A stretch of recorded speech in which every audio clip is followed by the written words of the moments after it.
Robin. Love that moment, of course, where they're running through the alleyway and they get stranded. They have to get to the party, don't they? And of course, but again, with that moment, I love that moment, but I probably find it even funnier when they burst in on the wake. I find it even funnier. It just always makes me laugh. It's a brilliant moment, isn't it? And again, with Boycie, he always has a bit at the end, doesn't he? Because he says about being the Joker. When Del says to him, "You've come dressed as the Penguin," and he says, "No, Del boy, not the Penguin, the Joker." Yeah. And they burst into the funeral, and then that's my number 4. I think one of them says, "Harry died yesterday." I think Boycie says it, doesn't he? Harry, down boy, Harry died yesterday. We have come as Batman and Robin. Boycie's come as the Penguin.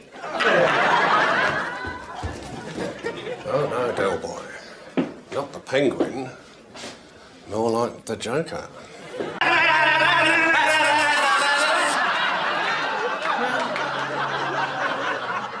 It's Del's face when he realises it's Raquel. That makes me laugh. Yeah. Raquel? Yeah. Raquel?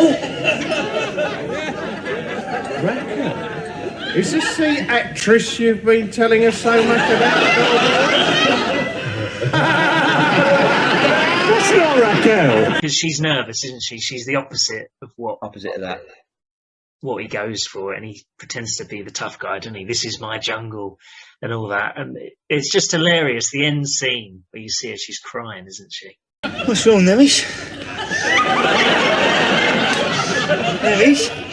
Fatal Extraction, you've got the carol singers at the end, haven't you? So that's quite Christmassy, around the big tree. It's outside the flat, isn't it, I think? It is. And the twist is that Beverly's at the end, isn't she? She's at the end of the line, isn't she? The one that he'd been sort of going to go on a date with. Creepy woman. Everywhere. What's that, Emily? Everywhere, weren't she? Yeah. Corner. Yeah, it was a bit freaky with her. You didn't know if she was following him, or was she? Or what do you think, Emily? Yeah, I think she was. You're stalking him a bit, yeah. And the answer phone, they'd swapped the answer phone for it was a baby cot, I think, wasn't it? I think they swapped the answer phone for a baby cot, I think it was, wasn't it? And at the end, it plays Del Boy's voicemail, doesn't it? Hello, Beverly. This is Del Boy. Listen, I'm sorry, I've got to cancel our date tonight.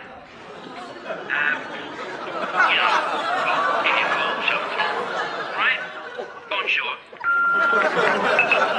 1990 Christmas special. So it's when Rodney's round with Cassandra and she moves back in with Del. And I think it's possibly Uncle Albert's funniest scene when he has to act shocked that Rodney's taking Tanya to the pictures to watch Honey, I Shrunk the Kids. And if you remember, he goes as Rodney walks in, but he's getting it wrong each time, isn't he? And you see Del smirking, don't you, in that? Girl?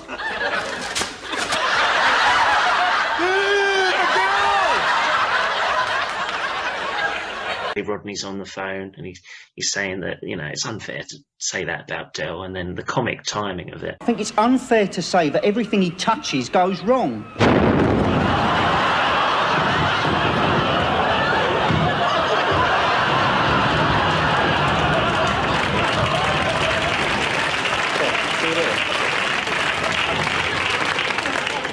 Our coach has just blown up.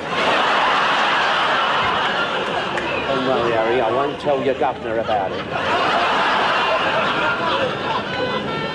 The best bit for me of that episode is he's cut the turkey, but Rodney says it could be Kiss Alive could bring it back to life, couldn't it? But he keeps the giblets in the turkey, doesn't he? Yeah. Didn't throw the giblets away, did you? I only asked because I promised him to the old girl downstairs for a cat.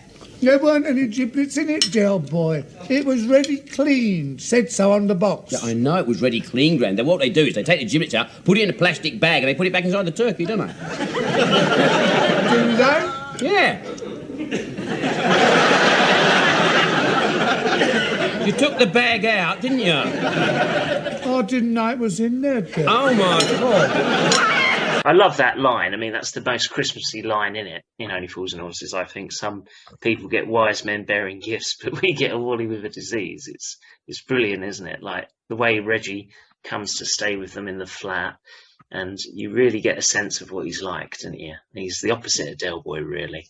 And I like that moment, and I love that episode, but because there's so many funny moments, these 10 moments, that's just where it ended up, really.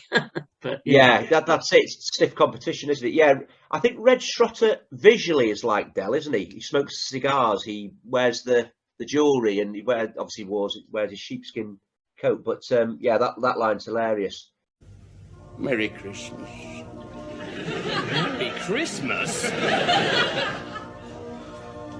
Will I have to have blood tests as well? No, it's hereditary. It means it's passed on, not back.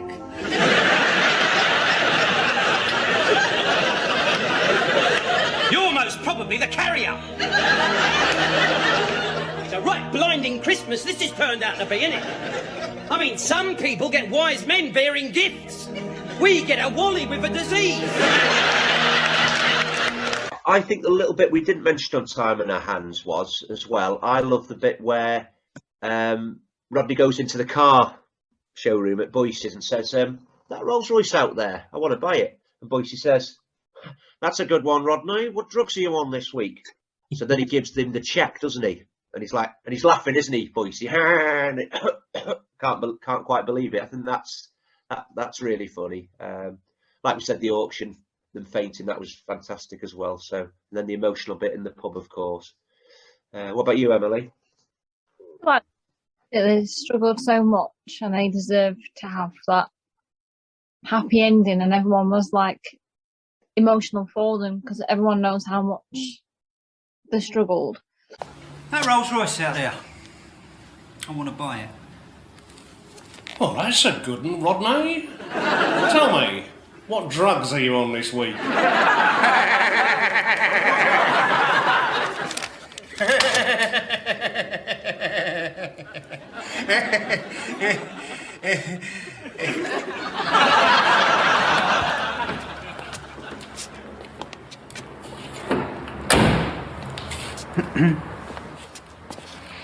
There you go. It's yours. You what? The roller. It's yours. I just bought it for you. You bought this roller for me? Why? Little present. Just to say thanks.